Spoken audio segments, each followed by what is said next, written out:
విద్యుత్ సంక్షోభం నుంచి బయటపడే ప్రయత్నాలు ఇప్పటికే ఛత్తీస్గఢ్ సర్కార్తో సంప్రదింపులు. అక్కడి నుంచి కూడా గ్రీన్ సిగ్నల్.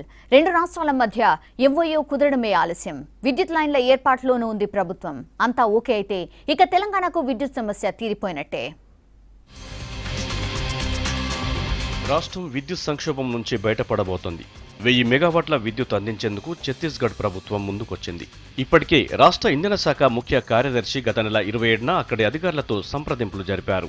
దీంతో ఛత్తీస్గఢ్ సర్కార్ విద్యుత్ అందించేందుకు గ్రీన్ సిగ్నల్ ఇస్తూ రాష్ట్ర ప్రభుత్వానికి లేఖ రాసింది. 1000 మెగావాట్ల విద్యుత్ ఇస్తామని, అది కూడా నేరుగా ప్రభుత్వ రంగ సంస్థల నుంచే అదనపు విద్యుత్ అందజేస్తామంది. ఇందుకోసం ఎంవీఓ కుదుర్చుకునేందుకు ఓకే చెప్పింది ఆ రాష్ట్ర సర్కార్.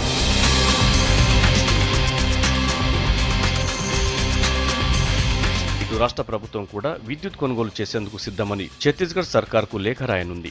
25 ఏళ్ల పాటు ఈ విద్యుత్తును కొనుగోలు చేస్తామని ఆ లేఖలో స్పష్టం చేయనున్నారు. సరఫరా లైను ఏర్పాటుకు చర్యలు అప్పుడే ప్రారంభమయ్యాయి. మహారాష్ట్రలోని వాద్రా నుంచి నిజామాబాద్ జిల్లాలోని డిచ్పల్లి వరకు విద్యుత్ సరఫరా లైన్ ఏర్పాటు చేసేందుకు పవర్ గ్రిడ్ కార్పొరేషన్ ముందుకొచ్చింది. ఈ మేరకు భూసేకరణ ప్రక్రియ చేపట్టాలని నిజామాబాద్ జిల్లా కలెక్టర్ను కోరుతూ లేఖ రాసింది. 765 kV సామర్థ్యం కలిగిన విద్యుత్ సరఫరా లైన్ను పవర్ గ్రిడ్ ఏర్పాటు చేయనుంది.